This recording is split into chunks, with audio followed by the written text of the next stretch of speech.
فلا هادي له ونشهد أن لا إله إلا الله وحده لا شريك له ونشهد أن سيدنا مولانا محمدا عبده ورسوله أرسله الله بالحق بشيرا ونذيرا وداعيا إلى الله بإذنه وسراجا وقمرا منيرا أما بعد فأعوذ بالله من الشيطان الرجيم بسم الله الرحمن الرحيم إنما التوبة على الذين يعملون السوء بجهالة ثم يتوبون من قريب وقال رسول الله صلى الله عليه وسلم التائب من الذنب كمن لا ذنب له أو كما قال عليه الصلاة والسلام صدق الله مولانا العظيم وصدق رسوله النبي الأمي الكريم ونحن على ذلك لمن الشاهدين والشاكرين والحمد لله رب العالمين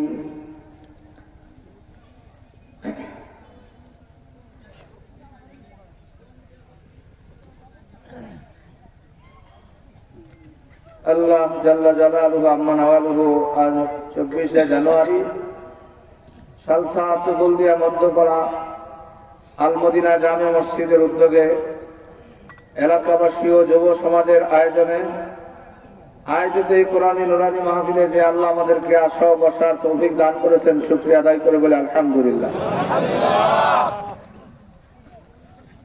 দ্বীনী মাহফিল বিভিন্ন কারণে সংগঠিত হয়, কোথাও মসজিদ কেন্দ্রিক, কোথাও মাদ্রাসা কেন্দ্রিক। আল্লাহ তাআলা এই তুবুলদিয়া স্কুল মাঠে আমাদেরকে যে জায়গায় বসাইছে, একদিন এখানে অনেক কিছুই হইত,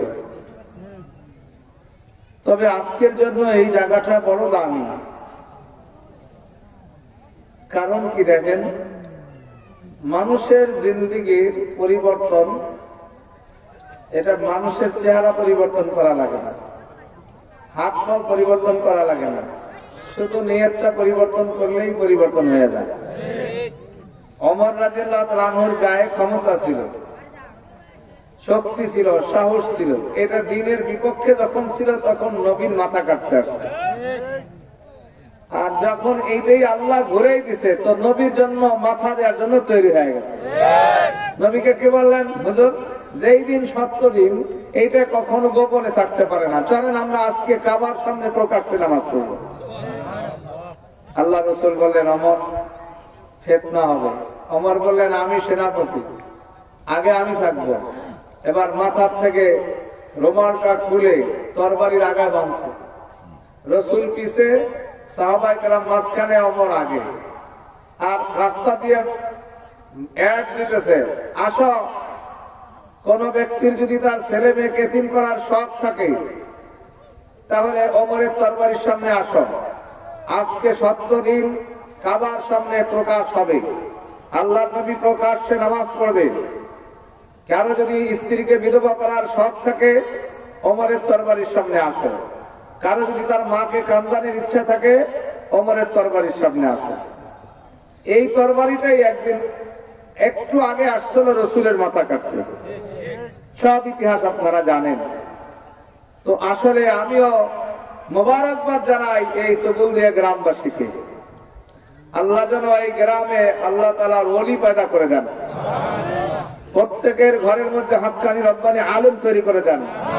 আল্লাহ প্রত্যেকের হালাল মালে বরকত দান করেন, ক্ষেতের ফসলের মধ্যে বরকত দান করেন, প্রত্যেকটা খানদানকে আল্লাহ দিনের জন্য কবুল করেন, প্রত্যেক ঘরে ঘরে আল্লাহ হাফেজে কোরআন তৈরি করে দেন।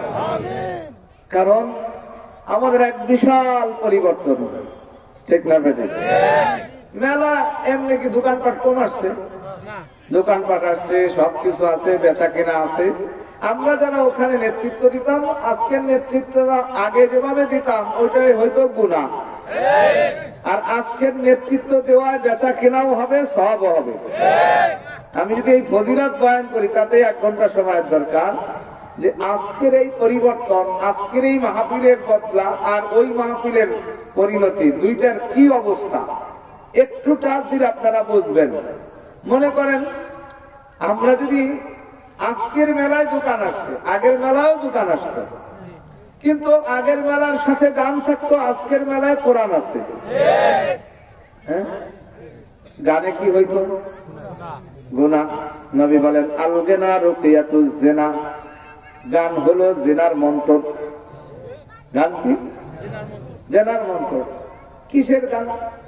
এই গাজির গান ইত্যাদি গান, যাত্রা গান ইত্যাদি কিছু হইতো, সেখানে মেয়েও পুরুষ থাকতো, বাদ্যযন্ত্র থাকতো, সাথে দোকানপাট মেলা, আবার জুয়াও থাকতো। এখন জুয়া কি হালাল না হারাম? এটা স্পষ্ট কোরআনের আয়াত হারাম।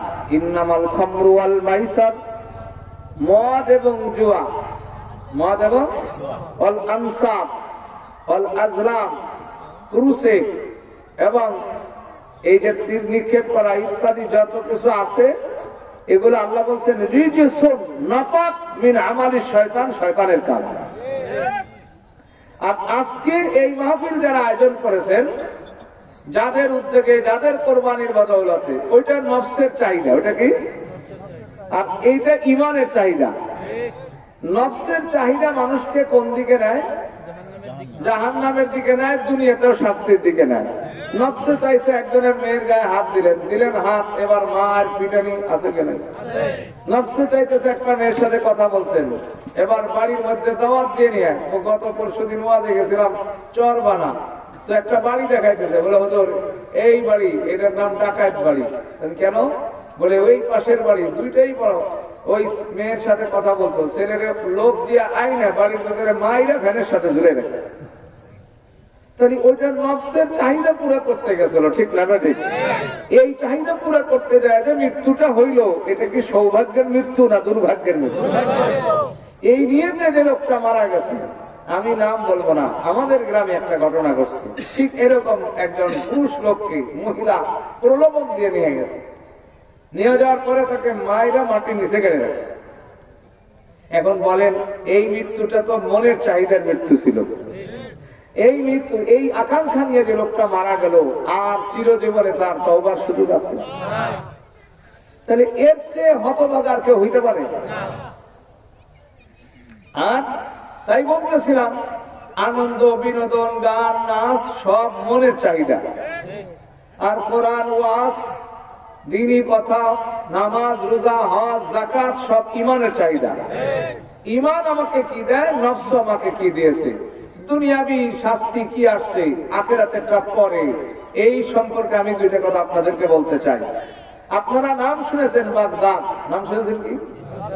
এই বাগদাদ এক সময় ছিল কিসরা কায়সার, কিসরার দেশ, অগ্নি পূজকদের দেশ ছিল। এই কিসরা ধ্বংস হইল আল্লাহর নবীর সাহাবীদের হাতে, ঠিক না? আমার নবীর জন্মের দিন কিসরার বাড়িতে যে মহল ছিল, 14টা গম্বুজ শুধু নবীর জন্মের কারণে বিনা কারণে ধমধম করে ভেঙে পড়ে গেল। অর্থাৎ নবীর জন্ম সংবাদ দিয়েছে, কিসরা তুমি যত বড় মহলের মালিক হও না কেন, কলেমার ইমানের দাওয়াত যেদিন আসবে, তোমার বিল্ডিং যেহেতু গম্বুজ ভাঙছে, তোমার রাজত্ব থাকবে না। ঠিক তেমনি ভাবে 1000 বছর যাবৎ যেই অগ্নিকুণ্ডলী চলতেছিল, তারা আগুনের জ্বালাইয়া 1000 বছর নির্বিচ্ছিন্ন ভাবে 1000 বছরের মধ্যে কোনদিনই আগুন নেবে নাই। সেই অগ্নিকুণ্ড শুধু রাসূলের জন্মের কারণে ধপাস করে নিভে গেল। অর্থাৎ নবীর জন্ম এই সংবাদ দিতেছে কিসরা, আজকের যার জন্মের কারণে অগ্নি পূজার কুণ্ডলী নিভে গেছে, একদিন তার দিন আর তার ইমানি দাওয়াত তোমার দেশকে অগ্নি কুণ্ডলীর পূজাকে তছনছ করে দেবে। তাহলে কিসরার এই কাজগুলো ছিল নফসের চাহিদা। সাহাবায়ে কেরামের হাতে ছিল ঈমান, ঠিক না বেটি? এই ঈমান অর্জন করতে মার পিটানি, ঘর বাড়ি ছাড়া কোনো কিছু বাদ ছিল না। আর মায়েরও কি বিরামহীন মায়, মারতে মারতে মারনেওয়ালারা ক্লান্ত হইতেছে আর পানি খাইতেছে, আর বলতেছে বল বল 360 খোদার কথা বল, মোহাম্মদকে গালি দে। কিন্তু মায়ের যে খায় তার কোনো ক্লান্তি নাই, সে বলে আহাদ আহাদ আহাদ। ঠিক না ভাই? ঠিক। হযরত খাব্বাব ইবনে আরাত রাদিয়াল্লাহু তাআলা একদিন ওমর রাদিয়াল্লাহু জিজ্ঞাসা করে, ও ভাই খাব্বাব, তুমি যখন প্রথম যুগে ইসলাম গ্রহণ করেছিলা তোমার উপরে কি বিপদ গেছে একটু বর্ণনা করো। খাব্বাব রাদিয়াল্লাহু জামাটা খুলিয়া পিঠটা দেখাইলো, এই কোমর। হযরত ওমর বলেন, আল্লাহর কসম জীবনে এমন কোমর দেখি নাই যেই কোমরের সাথে কোনো গোশত নাই, শুধু হাড্ডি আর পিছনে চামড়াটুকু সাদা দেখা যায়, চামড়া নাই। বলো ভাই খাব্বাব, তোমার এই দৃশ্য কেমনে হইল? খাব্বাব বলে, আমি যখন আল্লাহর নবীর দ্বীন গ্রহণ করলাম, আমি একজন ইহুদির গোলাম ছিলাম। ইহুদি মহিলা আমাকে যখন জানতে পারলো আমি আমার নবীর সাথে প্রেমের সম্পর্ক করছি, আমি আমার আল্লাহর সাথে ইশকের সম্পর্ক করলাম। আমার খাব্বাব বলে, আমার ইহুদি মালিক মহিলা আমার উপরে জুলুম শুরু করলো, মারে পিটায় আমি ইসলাম ছাড়ি না। এরপরে আগুন জ্বালাইয়া, কয়লা দিয়ে বাতাস দিয়ে আগুন জ্বালায়, ওই কয়লার উপরে চিৎ করিয়া শুয়াইয়া 2 হাত আর 2 পা বান্ধিয়া আমার ওই আগুনের উপরে টানা হেঁচড়া করতো। আমার পিঠের গোশত আর চর্বি গলিয়া গলিয়া ওই আগুন যতক্ষণ না নিভত আমাকে ওইভাবে, আবার 2-4 দিন পর আবার ওই ক্ষত গায়ের উপরে এইভাবে টানা হেঁচড়া করত। ও দোস্ত, এত বড় মায়ের পিটুনির বদলায় ঈমান ছাড়ে নাই। আল্লাহ পাক এই পিটুনির বদলায় যে ঈমান গ্রহণ করলো, তার পাওয়ার আল্লাহ কি দিলেন। যেদিন কিসরা বিশ্বের বড় বড় শক্তি, যার বিরুদ্ধে কথা বলার কারো সাহস ছিল না, রোমের মতো মহাপরাশক্তিকে পরাজিত করে দিল, রোমকে ছিন্ন বিচ্ছিন্ন করে দিল, কস্তন্তনিয়া পর্যন্ত ঠেকায়া দিল, আর কোন তাদের জায়গা নাই। সেই কিসরা আল্লাহ পাকের এই নবীর পাগলদের হাতে মাত্র 1500 সাহাবী নিয়া সাদ বিন আবি ওয়াক্কাস রাদিয়াল্লাহু তাআলা আনহু ও দোস্ত পারস্যের দিকে রওনা দিলেন। পারস্য সম্রাট চিন্তা করলো, এদেরকে আর ঢুকতে দেওয়া যাবে না, নদীর পারাপারের যত ব্যবস্থা ছিল সব সরাইয়া দিল। সাদ বিন আবি ওয়াক্কাস বললেন, এ নবীর আশিকেরা, মাওলার প্রেমিকরা, বল তোদের কবিরা গুনাহ হয় নাই, 1 মাসের মধ্যে কে কে আসামি তাই সেই কয়জন নিয়ে যাব। আমার নবীর সাহাবারা বললেন, ও আমিরে কাফেলা, আমাদেরকে একটু হিসাব কিতাব করতে দেন। 5 মিনিট মুরাকাবা করে বলল, 1 মাস নয়, আমরা গ্যারান্টি দিয়ে বলতে পারি 1 বছর আমাদের কোনো কবিরা গুনাহ হয় নাই। সাদ বিন আবি ওয়াক্কাস বললেন, যে জাতির কবিরা গুনাহ নাই তাদের নদী পার হইতে নৌকারও কোনো প্রয়োজন নাই, চলো পানির উপরে পাকা সড়ক আল্লাহ বানায়া দেবে। ঘোড়া চলতেছে, পারস্যের অগ্নি পূজকরা দেখতেছে, হায় হায়, পানির উপর দিয়ে ঘোড়ার উপরে সওয়ার হয়ে আসে, এগুলা মানুষ না, এগুলা জিন। ফার্সিতে বলতেছিল, দেও আমোদান, দেও আমোদান, ভূত আসতেছে। ঠিক না ভাই? ঠিক। হযরত তারেক বিন জিয়াদ রাদিয়াল্লাহু তাআলা আনহু স্পেন বিজয় করতে গেলেন।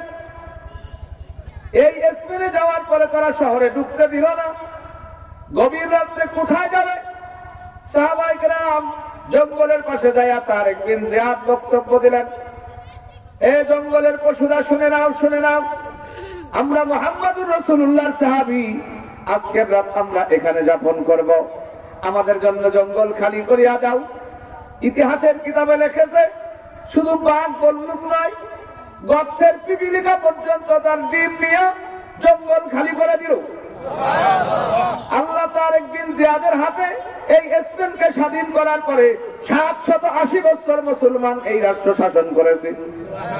বড় বড় মসজিদ, বড় বড় আলেম। ও দোস্ত, এত বড় একটা মসজিদ আছে, যেই মসজিদের জানালাগুলো এত বড় বড়, 360 দিন সূর্য কি এক জায়গা ওঠে না, ভিন্ন ভিন্ন জায়গা ওঠে বলেন?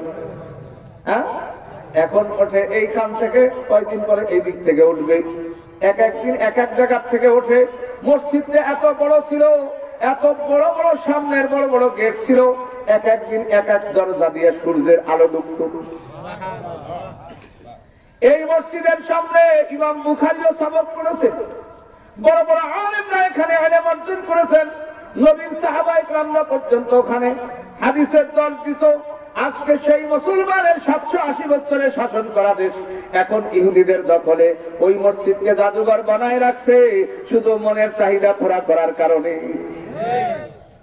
যে ঈমানি চাহিদা পুরো করেছিল আল্লাহ পাক তাদের জন্য পাক বল্লুকে অধীনস্থ করে দিল। যেদিন মুসলমান লাল লাল শরাব আর সুন্দরী মহিলা নিয়ে আনন্দে ফুটতে লিপ্ত হইল, নিজেরা সৈনিকের চাকরি করা বাদ দিল, ইহুদি আর খ্রিস্টানদেরকে সৈনিকের মধ্যে ঢুকায়া দিল, আল্লাহ পাক মুসলমানের দিলের মধ্যে থেকে ঈমানের শক্তি বের করে নিয়ে গেল। এবার নারী আর নাচ আর গানের কারণে আল্লাহ পাক ওই জাতিকে এত দুর্বল বানায়া দিল যে ইহুদিরা থরথর করে কাঁপত। যারা মুসলমানের সামনে কথা বলতে হলে অদস্ত প্রেসিডেন্ট হলেও আদব লেহাজ ছাড়া কথা বলতে পারত না, যাদের মহাপরাশক্তি থাকা সত্ত্বেও হযরত খালিদ বিন ওয়ালিদ রাদিয়াল্লাহু তাআলা আনহু অদস্ত রোমের বাদশার সামনে গেল। রোমের বাদশা প্রস্তাব দিল, আমরা চুক্তি করব। চুক্তি করার জন্য আয়েশা বলতেছে ধোঁকাবাজি করে খালিদ বিন ওয়ালিদকে হত্যা করবে, সেই জন্য আবু বকর জান্নাহ বলল, না না, তোমরা ধোঁকাবাজি করতেছো, চুক্তি যদি করতে হয় সেনাপতির সাথে করবা। আমি হইলাম সেনাপতি, তোমরা কেন খালিদ বিন ওয়ালিদকে চাও? দেয়া হবে না। খালিদ বিন ওয়ালিদ বললেন, ও সেনাপতি, আপনি অনুমতি দেন। আমার নবী বলেছেন কেউ সন্ধি করতে চাইলে সন্ধি করবা। আমি নবীর সুন্নাত আদায় করার জন্য যাব, যদি শহীদ হয়ে যায় কোনো আপত্তি নাই। মাত্র কয়েকজন লোক নিয়ে কিসরার দরবারে গেল। কিসরা তরবারি দিয়ে গেট বানায় রাখছে। কি দিয়া? এই গেটের নিচ দিয়া যাইতে হলে উপর হয়ে যাইতে হয় মাথা নত করা। খালিদ বিন ওয়ালিদ বললেন, এটা কিসের গেট? কয়টা সৈনিকদের সম্মানের গেট। সম্মানের গেট মানে কি? মাথা নত করতে হবে। কয় হ্যাঁ। বলে মুসলমান কারো সামনে মাথা নত করে না। এক গেট সরা। কিসের গেট সরাবো? সরাবি না লাথি খাবি। পৃথিবীর পরাশক্তি এত সৈন্য দাও, লক্ষ লক্ষ সৈনিক তার ভিতরে দাঁড়ায়া মাত্র 10-12 জন লোক পায়, গেট সরাবি না লাথি খাবি। এখন বাদশাকে হইচই কিসের? কয়রে কিছু অসভ্য লোক এসে গেট ভেঙে ফেলতে পারে। কি কয়রা? কয়রা বলে কারোর সামনে মাথা নত করে না, গেট খুলে দিতে পারে। কিসরা কয় দে খুলে দে। বলেন না সুবহানাল্লাহ। কয়জন? আর ওরা কিসরার দরবারে দুই পাশে 2 লক্ষ দাঁড়া, আরো 80,000 রিজার্ভ। এর ভিতর দিয়ে যাইতেছে খালিদ বিন ওয়ালিদ, লাল গালিচা বিছাইছে, যায় আর তরবারি দিয়ে গালিচা উল্টাইতে উল্টাইতে দেখতেছে, ফুটে করে করে। কি অসভ্য জাতি, ভদ্রতা সভ্যতা বোঝে না। এখন গেছে তো কিসরা দরবারে, যায় দেখে কিসরা মঞ্চে বসছে এইরকম উপরে একা, আর সাহাবীদের জন্য ওই সামনে কিছু চেয়ার, তাও স্বর্ণের চেয়ার দিচ্ছে। এরা ওই জায়গা না বসে সব মঞ্চের উপর আসে কিসরা চারদিক দিয়ে গোল হয়ে বসে। বাদশা খাই ভদ্রতা সভ্যতা তোমাকে নবী কিছু শিখায় নাই? অবশ্যই শিখাইছে। কি শিখছো? চেয়ার দিয়ে আছে, চেয়ার বাদ দিয়ে এখানে এসে বসছো কেন? বলে আমাদের নবী শিখাইছে যে দুজন কথা বলবে দুজনের জায়গা সমান সমান পেতে হবে। আপনি এই জায়গা বসে কথা বলবেন, আমরা নিচে থাকবো, তা হবে না।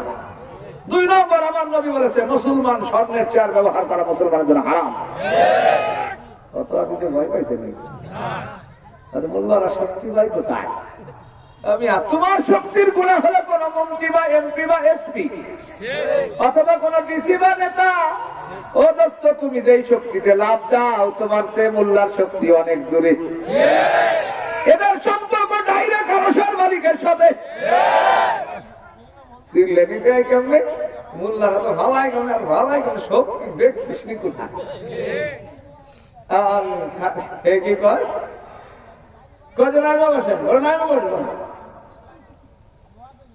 আর কেসরা কয়, এই মিয়া মাথাটা তো নষ্ট হয়েছে, দেখছো 2 পাশে কি দাঁড়া?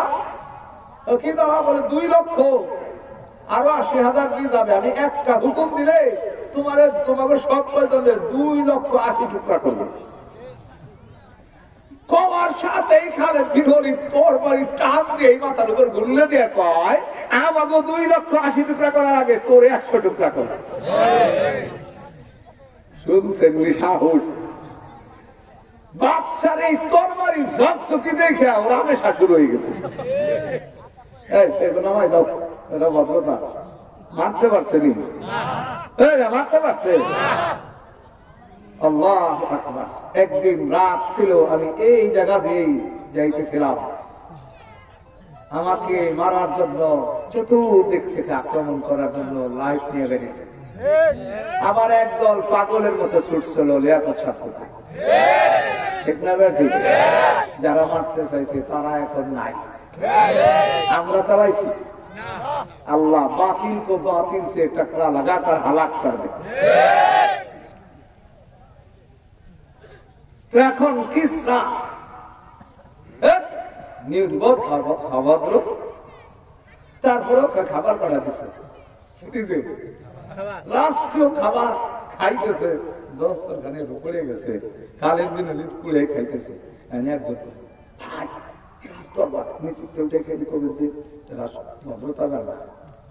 আর খালেদ বিন ওলীদ গর্জে উঠছে,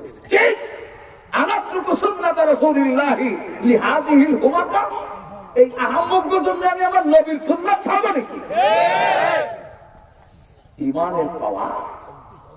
রাজ দরবারে বসে রাজা গোপায় আহম্মক, এই আহম্মকদের জন্য আমার প্রভু সুন্নাত রাসূলুল্লাহি বিহাযিহিল হুমাকা, এই আহম্মকদের জন্য নবীর সুন্নাত ছাড়ব?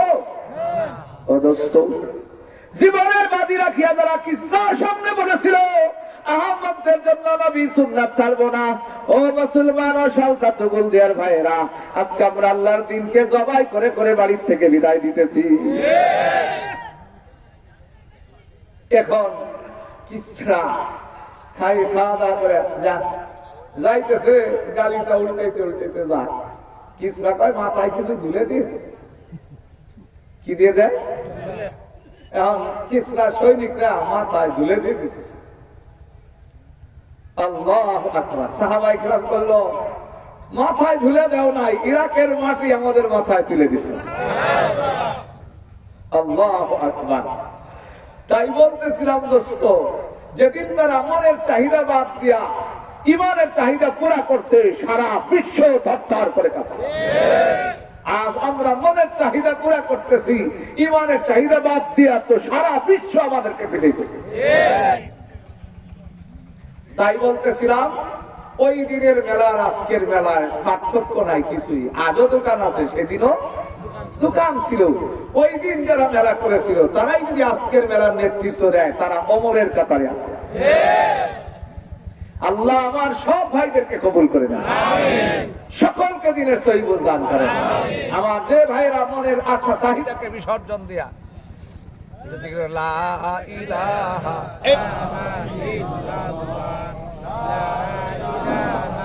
ইল্লাল্লাহ, লা ইলাহা ইল্লাল্লাহ, লা ইলাহা ইল্লাল্লাহ, লা ইলাহা ইল্লাল্লাহ, মুহাম্মাদুর রাসূলুল্লাহ সাল্লাল্লাহু তাআলা আলাইহি ওয়া আলা আলিহি ওয়া সাহবিহি ওয়া বারাকা ওয়া সাল্লামা তাসলিমান কাসীরান কাসীরা। তো বলতেছিল, ও দোস্ত, সারা বিশ্ব কেন আমাদেরকে মারে? আজ আমি মাঝে মাঝে একটা গল্প বলি, ও দোস্ত, এই যে আমাদের দেশে আগে শিয়াল ডাকতো, ঠিক না? এই মাঘ মাসে কলই খেতে শিয়ালের হুক্কা হুক্কি শুরু হইতো, ঠিক না? আর শিয়াল যে হুক্কা হুক্কা করতো, প্রথমে আগে বড় নেতার স্লোগানটা শুরু করতো, কি জোরে একজন কয় না, বলা শ্রেণী রে হুক্কা। তো সাথে সাথে যত শিয়াল যে আইলে আছে সবাই কয়, জি স্যার, আমি অমুক আইলের তেমাতে আছি, আমি অমুকের বাড়ির মুরগির খোপের পিছনে আছি। প্রত্যেকে যার যার সেক্টর থেকে বলে হ্যাঁ হ্যাঁ হুক্কা হুক্কা।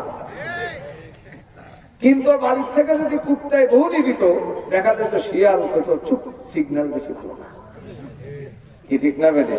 সব শিয়াল চুপ। একদিন গেছি কাশি কাটা, শিবচর। আমাদের ছাত্র আছে বাড়ি ধুলঝুরি মোস্তফা, ওর মসজিদে ওয়াজ, আগের দিন ছিল শিবচর, তারপরে হুজুর আজকে আমার ভাই থাকে, আসরের পরে একটু হাঁটাহাঁটি করি, গেছি যাই দেখি হাঁটতেছি পানের পরে এলাকা একজনের পাকের ঘরের পিছনে 11টা শিয়াল মিছিল যায় আসরের নামাজের পরে। আর কি করে শিয়াল, আমাকে ভয়ও পায় না, এনে মিছিল দিতেছে, লোকজন দাবুল টাবুল দেয় না, কেউই দাবুল দেয় না, কারণ দিনের বেলা দাবুল দিলি রাইতে এসে চলে বেড়ে ভাই আইগে থাকে।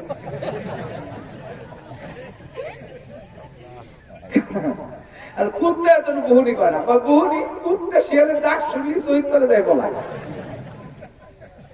কারণ কি ও দোস্ত, কারণ ছিল হলো এ শিয়ালে কুকুরের সাথে একদিন রাত্রে চুক্তি করলো, ও ভাই দেখো না তোমাদের চেহারা আমাদের চেহারায় মিল আছে, তোমাদের মুখটা চুপকা আমাদের মুখটাও চুপকা, তোমাদের একটা লেজ আছে আমাদের একটা লেজ আছে, তোমাদের পাও আছে নলি আছে আমাদেরও পাও আছে নলি আছে, ঠিক না বেশি? তোমরাও মুরগি খাও বললাম, আমরাও গরু মারা খাই, তোমরাও গরু মারা খাও, মারামারি করে কোনো লাভ নাই, আমরা রাত করে মারামারি করি, দিনের বেলা গরুরে শকুনে খেয়ে বেলায়। তাই আসো ভাই নিরিবিলি করে আমরা একসাথে খাই। কুত্তায় দেখলো সাংঘাতিক প্রস্তাব, এতে ঝামেলা মুক্ত হয়ে যাব, দুই পাশ থেকে দুই দল খাবো, শকুনে আর খাইতে পারবে না। এই চুক্তিতে শিয়াল আর কুত্তা যখন একসাথে খাওয়া শুরু করলো, বছর দশিক শিয়াল আর কুত্তা একসাথে খাওয়ার পরে এখন আর কুকুরের ধমকে শিয়াল ছোড়ায় কি আর করে না, ঠিক না? ও মুসলমান কাফের বলে তুইও মসজিদে যাস না আমিও মসজিদে যাই না, তুইও দুর্গা পূজায় আসিস আমিও দুর্গা পূজায় আসি, তুইও 31 নাইটে আসিস আমিও 31 নাইটে আসি, তুইও যখন যে তরিকায় চুল আসে তুইও সেই তরিকায় কাটিস আমিও সেই তরিকায় কাটি, তোর মাথার উপরে রেল লাইন আমার মাথার উপরে টেম্পুল লাইন, ঠিক না বেশি? তুইও পাশাবার করা প্যান করিস আমিও পাশাবার করা প্যান করি, তুইও বৎসরে মেলা মিলাইস আমিও মেলা মিলাই, তোর আর আমার মধ্যে কোনো পার্থক্য নাই, আয় মারামারি করে লাভ নাই। এইবার কাফের আর মুসলমান যখন মিলা গেল, আল্লাহ কয় তোর মতো মুসলমানের আমার দরকার না। তাই যারা পূজা করে তাকে দিয়েই তবু সুজা করবো। দেখেন না আমাদের ঘরে ঘরে এখন পূজা হয়, কার্টনের মধ্যে পূজা ছাড়া কিছু দেখা, এই যত কার্টন আছে আমি 2 দিন দেখি পোলা মানুষ উড়ে কি যেন দেখে কুটি কুটি কতলি, এই দেখিও কি দেখিস, দেখতেছি কালীতে আশীর্বাদ দিল, তারপরে হাতি ঘোড়া হয়ে গেল, ঘোড়া ঠ্যাং জ্বালাই গেল, মানুষ এই যে যত যা কালীর আশীর্বাদ দুর্গার আশীর্বাদ, এই কালী আর দুর্গার আশীর্বাদ আমাদের বাচ্চাদের দিলের মধ্যে ঢুকতেছে, আমাদের মহিলারা দেখতেছে, তো আমরা ঘরের মধ্যে মূর্তি পূজা শুরু করে দিছি। এখন দেখেন মূর্তি পুজোকরাও আপনাদের জন্য চুরি দাঁড়াইতেছে। এই দেশে 88% মুসলমান, কিন্তু সচিবালয়ে 600-র মধ্যে 400 হিন্দু, ঠিক না বেটি?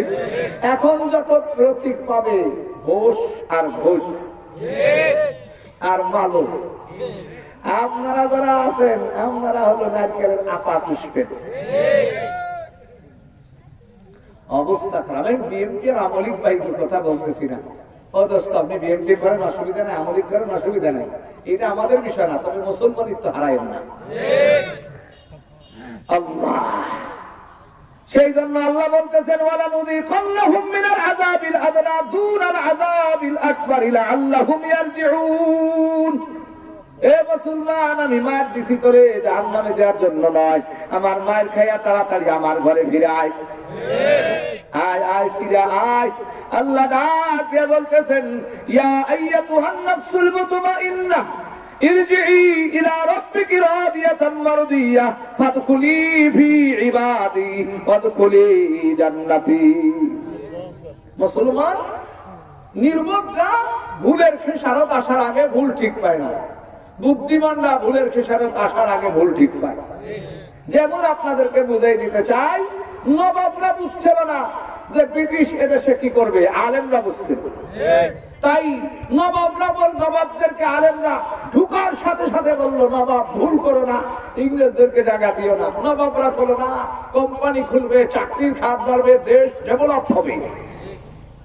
ডেভেলপ এমন করা করছে আজকে নবাব বংশের লোক ভারতে ভিক্ষা করে, বস্তির মধ্যে বসবাস করি, যারা একদিন নিজের জুতা খুলতে পারতো না, খাদেম ছাড়া, যাদের খাদেম আর চাকরানির অভাব ছিল না, আজকে তারা বস্তির মধ্যে বসবাস করে। ও সালতা তুগুল দিয়ার ভাইরা, জানি না আমার যুবক ভাইরা কি বুঝতেছো, সময় কত কঠিন আসতেছে। তাই নাচ আর গানের সময় নয়, এখন আল্লাহর কোরআন ধরো, এখন মসজিদের সাথে সম্পর্ক করো, আর মোবাইলের সাথে নয়। মোবাইল শরীফ, ফেসবুক শরীফ বন্ধ করে কোরআন শরীফ ধরো। আর তা না হলে আমরা তো চলেই যাব। আমাদের বিরুদ্ধে বাবাদের যাওয়ার সময় হয়ে গেছে, 52 বছর বাঁচছি, তারপরে এই উম্মতের গড় হারালো 60 ভাগ, আর আছে 8 বছর, ঠিক না বেদি? তারপরে যদি আল্লাহ দেয় বোনাস। কিন্তু যুবক, সামনে তোমাদের দিন। সুটবার হুজুরে আপনারা চিনতেন, মনে আছে? কত যে চিল্লাইছে, কি যেন হবে। হাফিজি হুজুর চলে গেলেন, একই সাথে হাজী সাহেব চলে গেলেন, একই সাথে শাইখে করিয়া চলে গেলেন, একই সাথে সুলতান নানুপুরি চলে গেলেন। 1 বছরে 4 বুজুর্গ, না জানিয়ে দেশের অবস্থা কি হয়। দিন যত যাইতেছে, ভালো হইতেছে না খারাপ? এই জন্য আমিও বলতে চাই দোস্ত, এখন চিল্লাইতেছি ভাইজান, একদিন আলেমরা চিল্লাইলো, নবাবরা শোনে নাই, তার খেসারত নবাবরা দিয়েছে, পুরা মুসলিম জাতি দিয়েছে, পুরা ভারতবর্ষ দিয়েছে। 200 বছর পর্যন্ত গোলামীর জিনজির পরায়া মুসলমানদেরকে তাদের জাতীয় কৃষ্টি কালচার সব ভুলেছে। মসজিদ বন্ধ করছে, মাদ্রাসা বন্ধ করছে, কোরআন শরীফ বন্ধ করেছে, কোরআনের ছাপাখানা বন্ধ করছে। মুসলমানের ইমামতি করে জানাজার নামাজ পড়াবে সেই মানুষটাও তারা রাখে নাই। আল্লাহ, সেই জন্য বলতেছিলাম দোস্ত, একটা হলো ইমানের চাহিদা, একটা নফসের চাহিদা।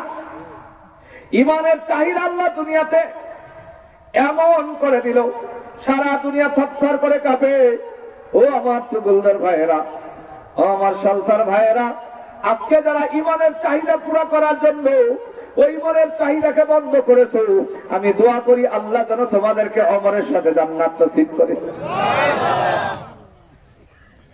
আল্লাহ আমাদের সকলকে হিদায়াত নসিব করেন। আল্লাহ এইখানে বসেছেন, কিচ্ছু আজ হবে না, একবার একটা কথা হবে না, শুধু বসছেন আর পূর্ণ হুজুর এখানে বসছে। আল্লাহর কসম, আপনাদের 40 বছরের সগীর করে মাপ। তাহলে ওইটা আর এটার পার্থক্য বুঝতেছেন? ওইখানে একজন নারী গান গাইছিল, 1000 পুরুষ দেখছে। প্রত্যেকের আমল নামায় প্রথম দর্শনের কারণে, দেখার কারণে 7000 বছর জাহান্নাম লেখা হয়েছে। তারপরে বাকিটা হয়েছিল, ঠিক না বেলি?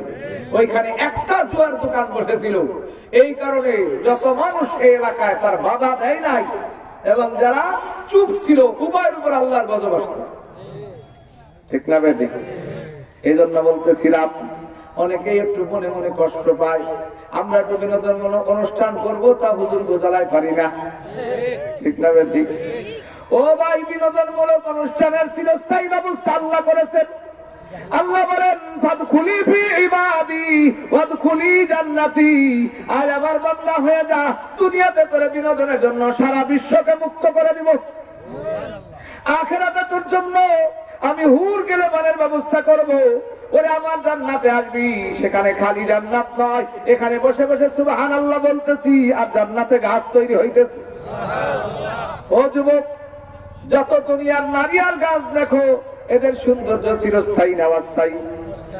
শুধু যদি 23 বার পাতলা পায়খানা হয়, গালটা দেখবা 2 দিকে ধানের গোলা হয়ে গেছে, দাঁত গুলো বাইরেই রয়েছে, আর তার দিকে তাকানো যায় না। ওরে যুবক, আজকে তুমি যত সুন্দরী হও না কেন, অ্যাক্সিডেন্ট করে তুই গালটা ফাড়ে যায়, আর তোমার দিকে কেউ তাকাবে না। তাই বলতেছিলাম, এই দুনিয়ার যত আনন্দ আর বিনোদন দেখতেছো, এই বিনোদন আল্লাহ ইচ্ছা করলে ব্যবস্থা করার পরে তোমারে ভোগ করার আগে খবরে নিয়ে যাইতে পারে। আল্লাহ বলে, মুসলমান, আমার তরিকার বাইরে মাল কামাই করবি, খাইতে দেব না। আমার তরিকার বাইরে বাড়ি করবি, বসবাস করতে দেব না। আছে না কত সুন্দর বাড়ি, 1-1.5 বিঘা সামনে শুধু গুলের বাগান আছে, নাম কব না, একটু খালি এই দিক চাই দেখো। কই বাড়িওয়ালা নাই রে, বাড়ি নাই রে দুনিয়াতে। আবার বাড়িওয়ালা আছে নাই রে বাড়ি আছে দুনিয়াতে, কি ঠিক না বেটা? বাড়িওয়ালা কোথায়? এত গাড়ি এত বাড়ি, জেলখানার মধ্যে এখন বলতেছে আগুন দাও আত্মহত্যা করবো, ঠিক না বেটা? দল ক্ষমতায় কিন্তু গৃহবন্দী, সবচেয়ে বড় নেতার বড় আত্মীয়, ঠিক না বেটা? তাহলে আল্লাহ বুঝায় অবৈধ আমি বাড়ি কর্মী থাকতে দেব না, মাল কামাবি ভোগ করতে দেব। আরে জানো না একজন রিক্সাওয়ালা নামাজ পড়ে টুকটাক কামাই করে, এক গামলা পান্তা ভাত খালি কাঁচামরিচ পেঁয়াজের দাম বেশি তাও পায়, ঠিক না বেটা? এত টাকা এত মাল এত খাবার, হোটেল সেরাটাউন সোনারগাঁ থেকে আনছে, খাইতে পারে না, কি এক চামচ জুস তাও গালের ভিতর দেওয়ার সাথে বমি করে, ঠিক না বেটি? এত দামি বাড়ি এত দামি গাড়ি, প্রত্যেক রুমে আছি, গরমের দিনে গরম শীতের দিনে শীত, সব নরম নরম বিছানা, কিন্তু ঘুম ধরে না, ট্যাবলেট 10 টাকায়, ঠিক না বেটি? আর এই কৃষক হুজুর মসজিদে বেতন পায় 5,000 টাকা, কোন মতে বেড়াটা দিছে পুরেন টিন আর ভাঙ্গা টিন, রাত্রে ঘুমায় না ডাইকা, ঠিক না বেটি? এই জন্য বলতেছিলাম একটা হলো ইমানের চাহিদা, একটা কি একটা মনের চাহিদা, মনের চাহিদা অদস্ত বেশি লোভনীয়। আল্লাহ নবী বলেন হুফফাতিল জান্নাতু বিল মাকারিহ, জান্নাত যখন বানাইলো জান্নাত যখন বানাইলো, জিবরাইলে কয় জান্নাত দেখে আসো, দেখে সে কয় আল্লাহ এই জান্নাতের কথা যে শুনবে জীবনেও সে কোনোদিন জান্নাতের পথ বাদ দিয়ে অন্য পথে যাবে না। জাহান্নাম দেখে কইলে হাই হাই, এইটা যে একবার দেখবে জীবনে আর কোনোদিন গুনার দ্বারেও যাবে না। এবার জান্নাতকে ঢাইকে দিল নামাজ রোজা হজ যাকাত হারাম দিয়া, মাকরুহ তাহরিমা দিয়া, আর জান্নাতকে ঢাইকে দিল গান বাজনা জুয়া তামাশ তামাশা মদ গাঁজা জিনা ফেন্সিডিল ইয়াবা জুতের আঠা। এখন এখন জীবনে এখন দেখে আসো আল্লাহ কেউ এই জান্নাতে দিতে পারবে না। যা লাগাইছো যে চমুক আকর্ষণ, একজন সব জাহান্নামের দিকে চলে গেল। আর জান্নাতে যা দিয়ে ঢাকছো হুফফাতিল জান্নাতু বিল মাকারিহ, নবী বলেন জান্নাতকে ঢাইকে দেওয়া হয়েছে মনের অপছন্দনীয় কাজ দ্বারা, ঠিক না বেটি? তবে একটা কথা বুঝবেন, দেখেন না হাডুডু খেলে না, হাডুডু খেলতে দেখছেন? যখন খেলে সে তো এসে হাডুডু করে টাক টাক টাক টাক করতে থাকে, আর একটা মাইট দিয়ে যাবে, হঠাৎ করে একজনে ধরছে 4-5 জন ঠাইতে ধরছে, ওর ইচ্ছা দাগের ওই পাশে গেলে আমি যাই, ঠিক না বেটি? কিন্তু দাগের ওই পাশে যাওয়াটা কি সোজা? অনেক চেষ্টা করে, দম যদি ছুটে যায় তাহলে তো শেষ। শেষ দমের সময় একটা ছাড়ি মারছে, দাগের ওই পাশে গেছে, কোট শুদ্ধে মায় পালা বিজয়, ঠিক না বেটি? ও দোস্ত আমাকে টাইনে ধরছে, গান বাজনা মদ ফেন্সিডিল ইয়াবা সুদ ঘুষ, খালি যদি আল্লাহু আকবার বলে একটা ঝাড়ি মারা যাইতে পারি লা হাওলা ওয়ালা কুওয়াতা ইল্লা বিল্লাহ, আল্লাহর ঘর পর্যন্ত, আল্লাহ কবে তোর বিপক্ষের নফস আর শয়তানের দল ঠকছে, তুই বিজয়। আল্লাহ বলেন কদ আফলাহাল মুমিনুন আল্লাযীনা হুম ফী সালাতিহিম খাশিউন। ওরে ঈমানদার, বিজয় তোর জন্য আমি রাখছি যদি তুই নামাজটা মনোযোগ সহকারে পড়তে পারিস, ঠিক না বেটি? এখন কি নামাজি বেশি লেবে নামাজি বেশি? কত পার্সেন্ট? 10% আমার মনে হয় মুসল্লি হয়েছে কিনা জানি না, ঠিক না বেটি? যদি 50% মুসল্লি মসজিদে হইতো তাহলে এই মসজিদকে 3 তালা করা লাগতো, ঠিক না বেটি? এই জন্য বললাম আমরা যদি এখনো 55% মুসলমান নামাজি হয়ে যায়, ওরে আমেরিকা বলো আফ্রিকা বলো ব্রিটেন বলো আর রাশিয়া বলো মুসলমানের সামনে থরথর করে কাঁপতে থাকে। মাত্র কয়েকজন ওই তালেবান যাগো নাম নেওয়া হারাম, ঠিক না বেটি? তালেবান নাম দিয়ে জঙ্গি। আরে এখন তো তালেবানের সামনে আমেরিকা নাকে ভাত দিছে চাপারের দোহাই বসে, মাফ চাই ভাই তোর সাথে আর যুদ্ধ করবো না, আমাকে ছাড়িয়ে দে, ঠিক না বেটি? কয়জন? আফগান ছোট্ট রাষ্ট্র, ছোট্ট রাষ্ট্র না, ওর সামনে আমেরিকা আছে, আন্তর্জাতিক বাহিনী নিয়ে আইছে, বহুজাতিক বাহিনী, যেমন মক্কা ঘেরাও করেছিল গজওয়ায়ে আহজাবে বহুজাতিক বাহিনী। আল্লাহর নবীকে হযরত সালমান ফারসি বললেন গর্ত খুঁজে, গর্ত খুঁজতেছে, এমন এমন পাথর সামনে আসতেছে, সাহাবায়ে কেরাম পিটায়া কিচ্ছু করতে পারে না। এদিকে পেটে খিদা, 1 মাস একটানা যুদ্ধ, কে খাবার দেয়, কে কি করে? আল্লাহু আকবার। আমার নবী আয়েশা সিদ্দিকা বলেন গজওয়ায়ে খন্দকে রাসূলের এত কষ্ট হয়েছে যে কোন সময় 5 মিনিট বিছানা লাগাতে পারতেন না। ক্লান্ত হয়ে আসছে, একটু বিছানায় ঝিমকি ধরছে, আর হইচই পড়ে গেছে, যুদ্ধ শুরু হয়ে গেছে, আবার রাসূল করতেছে। এইভাবে কয়দিন? আরে বলেন না, 1 মাস। আপনারা তো এক বিকেল কাজে করে হরান হয়ে যায়। 1 মাস চলছে। আল্লাহু আকবার। সাহাবায়ে কেরামের সামনে পাথর একটা বাজছে, কেউ বাড়ি বাঁধতে পারতেছে না। রাসূল গেছেন, আল্লাহর নবী গেলেন, সাহাবা হুজুর কোমর তো সুজ হয় না, পাথর একটা করে বাঁধছে।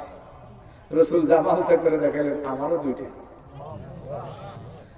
আল্লাহু আকবার।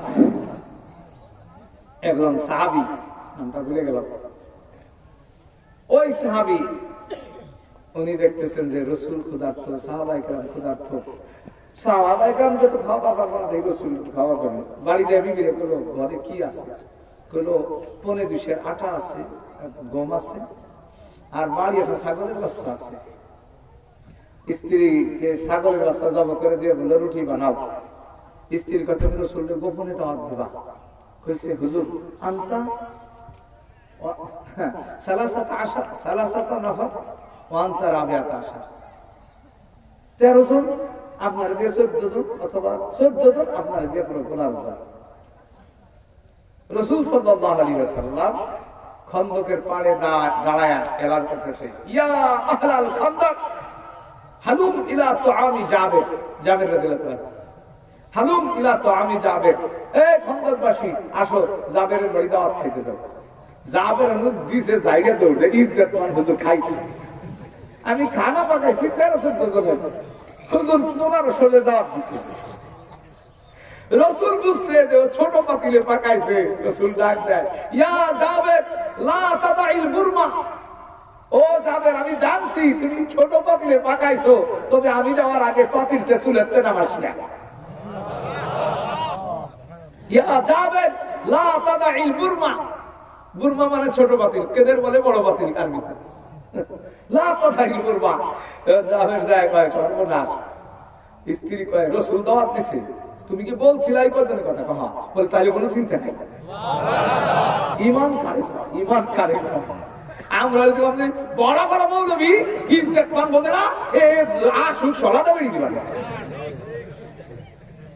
আর জাবেরের স্ত্রী কয় তুমি পেরেশান কেন? রাসূল কি দাওয়াত দিছে? হ্যাঁ। রাসূল কি বলছিলা যে 15 জনের খাবার কহা? বলে রাসূল দাওয়াত দিছে, তোমার চিন্তা কি?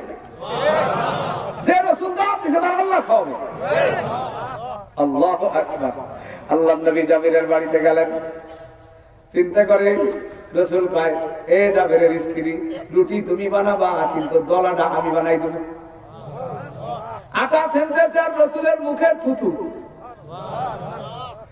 ডেগের মধ্যে, পাতিলের মধ্যে আল্লাহর নবী একটু থুথু দিয়া দিলেন। এবার কয় যাবেন, বাড়ো আর খাওয়াও, বাড়ো আর খাওয়াও।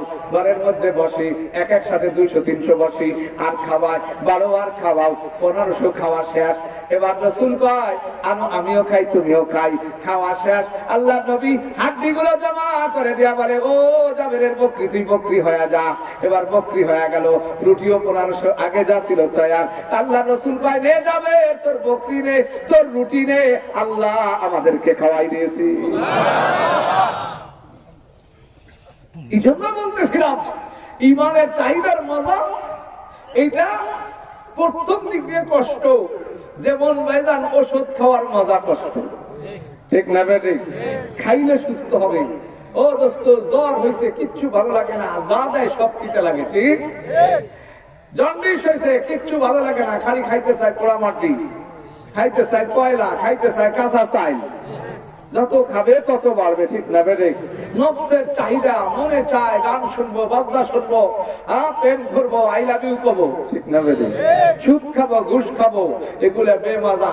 যখন একটু ঔষধ খাইতে পারবো, আল্লাহর ঘরের সাথে সম্পর্ক, কোরআনের ট্যাবলেট ভিতরে ঢুকাবো, আল্লাহু আকবার, একদিন দেখবেন যে আল্লাহ এমন শক্তি আর পাওয়ার দিয়েছে, তুমি যখন হাত দেবা, নারায়ে তাকবীর, আল্লাহু আকবার, হাজার কাফের তোমার মোকাবেলায় দৌড়াইতে থাকবে। তাই আল্লাহ বলেন, ওয়ালা তাহিনু ওয়ালা তাহজানু ওয়া আনতুমুল আলাউনা ইন কুনতুম মুমিনিন। হিরমনা হোসেনে, ও মুসলমান, দুশ্চিন্তা করিস না, ঈমানটা ঠিক কর, আমি আল্লাহ যদি তোর পক্ষে থাকি, তোরে কেউ পরাজিত করতে পারবে না। হালাকু খান এই বাগদাদ, আমি বলেছিলাম এই বাগদাদ মুসলমান বিজয় করলো, মুসলমানের শাসন চললো প্রায় 400 বছর। এরপরে মুসলমানদের মধ্যে আসলো ঠিক এই অবস্থা, শাহজাদারা বাড়ি করে করে বিল্ডিং আর আইয়াসের জন্য ইহুদি বান্দি আর লাল লাল মদ, বাড়ির মধ্যে সবসময় গান বাজনা, নর্তকীদের নাচ আর ড্যান্স। আল্লাহ কয়, নাচ আর ড্যান্সের জন্য তো তোকে ক্ষমতা দিছিলাম না। কেন? আল্লাহ বলেন, ওয়াদাল্লাহুল্লাযীনা আমানু মিনকুম ওয়া আমিলুস সালিহাত লা ইস্তাকলিফান্নাকুম ফিল আরদি কামা ইস্তাকলাফাল্লাযীনা মিন ক্বাবলিকুম ওয়া লা ইউমাক্কিনান্না লাহুম দীনাহুমুল্লাযী ইরতাদা লাহুম ওয়া লা ইউবাদদিলান্নাহুম মিন বা'দি খাওফিহিম আমনা ইয়াবুদুনানি ওয়া লা ইউশরিকুনা বি শাইআ ওয়া মান কাফারা বা'দা যালিকা ফাউলাইকা হুমুল ফাসিকুন। আল্লাহ কয়, তুই যখন ঈমান আর আমল ঠিক করবি, আমি আল্লাহ তোকে পৃথিবীতে নেতৃত্ব দান করব, যেমন তোদের পূর্বপুরুষদেরকে দিয়েছিলাম। ও দোস্ত, একজন মুসলমান রমণী, তাকে সিন্ধের মধ্যে হিন্দুরা তার ইজ্জত লুণ্ঠন করলো।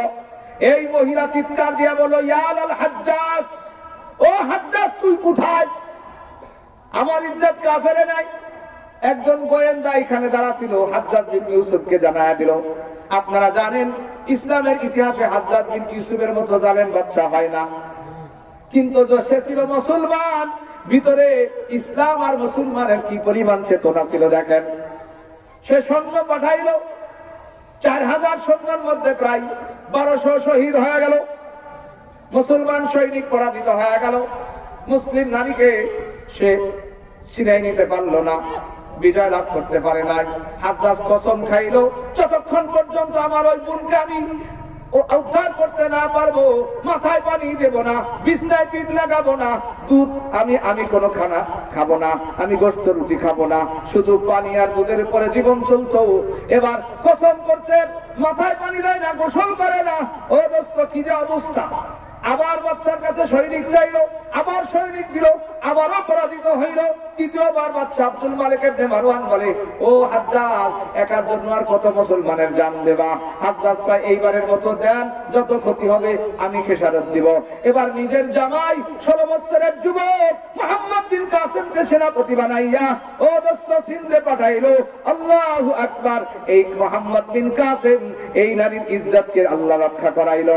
ও দোস্ত, শুধু তাই নয়, এক মুহাম্মদ বিন কাসিমের কারণে পুরা হিন্দুস্তানে আল্লাহ পাক ইসলামের পতাকা বিজয় করে দিল। এই জন্য বলতেছিলাম, ও দোস্ত, হাতে পা ধরে বলতেছি, এক মুহাম্মদ বিন কাসিম একজন নারীর জন্য যারা 4 বার এত সৈন্য প্রেরণ করে, আজ 1000 নয় লক্ষ নারীর ইজ্জত কাদের লুণ্ঠন করতেছে। হ্যাঁ, চোখে কিছু দেখতেছেন, কিছু খুঁজতেছেন, কিছু শুনতেছেন যে আজ কি চলতেছে। ও মুসলমান, আজকে যদি এই ইউসুফ দিয়ে তুগুল দিয়া গ্রামের কোন একজনের মেয়ের আর একজন যুবক জোর করিয়া গায়ে হাত দেয়, বাবার ক্ষমতা থাকলে ছাড়বেনি, ওরে 2 টুকরা করবে। আমি ফরিদপুরে মেডিকেল নিরাময় হসপিটালের সামনে দাঁড়া দেখি একজন যুবক দাঁড়ায় আছে, হঠাৎ করে 2 হুন্ডায় 6 জন যুবক আসিয়া এই যুবককে চাপড়ান শুরু করলো, গুটান শুরু করলো, দাঁত ভাঙে গেল, হাপুরের সেটে কান দিয়ে রক্ত আসতেছে। 3 জন মহিলা দাঁড়া কি যেন ইশারায় বললো, কি ঘটনা কি ঘটনা? একজন বলল এই ছেলেটা হসপিটাল থেকে বাইরের সময় মহিলাদেরকে কি যেন বলছি। আমি তখন কাঁদতেছিলাম, আয় আল্লাহ, শুধু এতটুকু কথা বলার কারণে আজকে এই যুবকের যদি এই শাস্তি হয়, যারা আজকে বুকে বোমা বান্ধে আত্মহত্যা করতেছে তারা তো এমনি এমনি করতেছে না, তাদের চোখের সামনে তাদের মার ইজ্জত লুণ্ঠন করতেছে। যুবক ছেলেকে গাছের সাথে বান্ধিয়া ও দোস্ত মাকে দর্শন করতেছে, যুবতী বোনকে দর্শন করতেছে, ভাইকে পিঠ পুরা করে বান্ধে রাখছে, লজ্জায় ভাই চোখ বন্ধ করেছে, চোখের মধ্যে সুই ঢুকাইতেছে। চোখ কেন বন্ধ করলি? তোর এই দৃশ্য দেখতে হবে। তাই কসম দিয়ে বলতেছি, তোমার মতো যুবককে বাসের সাথে বাঁধছি। তাজা মানুষ শহরে দেখছো তোমরা ঘুরাই ঘুরাই গিরিল পোড়ায়, কাফেররা মুসলমান তাজা মুসলমান দিয়ে গিরিল পোড়াইলো, 2 দিকে বাসার সাথে বান্ধিয়া ঘুরাইতেছে, নিচে পেট্রোল দিয়ে আগুন ধরাইছে, গায়ের মধ্যে কেরোসিন তেল লাগাইয়া ঘুরাই ঘুরাই তাজা মুসলমান পোড়ায়। ওরে গুজরাটের মধ্যে লোহার খাঁচা বানাইয়া তাজা তাজা মুসলমানদেরকে আটকাইয়া বড় বড় আলেমদেরকে পর্যন্ত পোড়াইল। আজ আমাদের দেশে হিন্দুরা বসবাস করে দুলামিয়ার মতো, ঠিক না বেঠিক? খ্রিস্টান বসবাস করে দুলামিয়ার মতো, বৌদ্ধ বসবাস করে দুলামিয়ার মতো, ঠিক না বেঠিক? কারণ আমরা নবীর আদর্শে আদর্শিত। নবী বলেছেন, হে মুসলমান, তুই সংখ্যায় বেশি হয়ে যদি সংখ্যালঘুর উপরে জুলুম করিস, আমি নবী তোরে সুপারিশ করবো না। নবী বলেছেন, মুসলমানের দেশে হিন্দু বসবাস করবে, ওর জমির যে দাম মুসলমানের জমি সেই দাম, ওর মেয়ের যে ইজ্জত মুসলমানের মেয়ের সেই ইজ্জত, ওর মালের যে দাম আমার মালেরও সেই দাম, ঠিক না বেঠিক? আমরা সেই আদর্শ শিখেছি। তাই পৃথিবীতে মুসলমানের রাষ্ট্রে কাফের নির্যাতিত হয় না, সারা বিশ্বে কাফেরের দেশে মুসলমান নির্যাতিত। তাই আমার ইসুফদের ভাইরা, আল্লাহ আপনাদেরকে কবুলে মঞ্জুর করে নেন, যারা এত বড় পরিবর্তন ঘটাইয়া এত হাজার মানুষের আজকে জান্নাতে যাওয়ার ব্যবস্থা করে দিলেন। আল্লাহ আপনাদেরকে ওমরের কাতারে জান্নাত নসিব করেন। আমিন। আয় আল্লাহ পুরার তুগুল দেয়া গ্রামকে অলির গ্রাম বানায় দেন। আমিন। ও দোস্ত, এত বড় এই সংকটপূর্ণ মুহূর্তে একটা নেকির আমল যদি করে, ও দোস্ত, আল্লাহর নবী তোমার উপরে কি খুশি হয়ে যায়। প্রতিদিন আজকে যদি এখানে কোন আওয়ামী লীগের লোক মারে, আওয়ামী লীগের দলের লোক কষ্ট পায়, ঠিক না বেটি? বিএনপির লোক মার খাইলে দলপতি কষ্ট পায়। তুমি কি জানো না, প্রতিদিন সকাল বিকালের বাতাস যায় নবীরে খবর দেয়, ও নবী তোমার উম্মত মার খাইতেছে। পূবের হাওয়া পশ্চিমে যায়, খবর আমার নবীরে কয়, ও গো নবী ঘুমিয়ে আছে উম্মত তোমার, কত কালার অচেতন রবি ঘুমের বিছানায়, এসো মাওলার বিছানায়। কত দেখবো, কত শুনবো, কলিজায় মানে না। ওই যে উইঘুর মুসলমানের বাংলাদেশ স্বাধীন দেশ মনে করতেছি, যা ইচ্ছা তাই করি। ওর এইরকম নয়, 17টা বাংলাদেশের সমান উইঘুর একটা প্রদেশ। যেই দেশটা মুসলমানের স্বাধীন রাজ্য ছিল, বড় বড় মসজিদ ছিল, মাদ্রাসা ছিল, এই জালেম বৌদ্ধর বাচ্চারা আর 70 বছর যাবৎ তাদের উপরে জবরদখল করলো। অথচ আল্লাহ পাক মুসলমানের কারণে ওই দেশে সবচেয়ে খনিজ পদার্থ দান করেছি। সারা বিশ্বের সব খনিজ পদার্থ মুসলমানের পায়ের তলে দিয়েছি, ঠিক না বেঠিক? আল্লাহ কয়, তোর জন্য এত কিছু দিলাম, তুই আমারে বাদ দিয়ে কোন দিকে দৌড়াস? আয় আয় ইরজিহি ইলা রাব্বিকি রাদিয়াতাম মারদিয়া, তোর খোদার দিকে আয়, আমি আল্লাহ দুনিয়াতে তোরে বিজয় দিব। ওয়ালা ইউবাদদিলান্নাহুম মিন বাদি খাউফিহিম আমনা, আমি তোর অনিরাপত্তাকে নিরাপত্তা দিয়ে পরিবর্তন করে দিব। এই জন্য হাতে পায়ে ধরে বলতেছি রে দোস্ত, ও আমার যুবক ভাইরা, ও আমার বৃদ্ধ বাবারা, এখন আর নাচ গানের সময় নাই।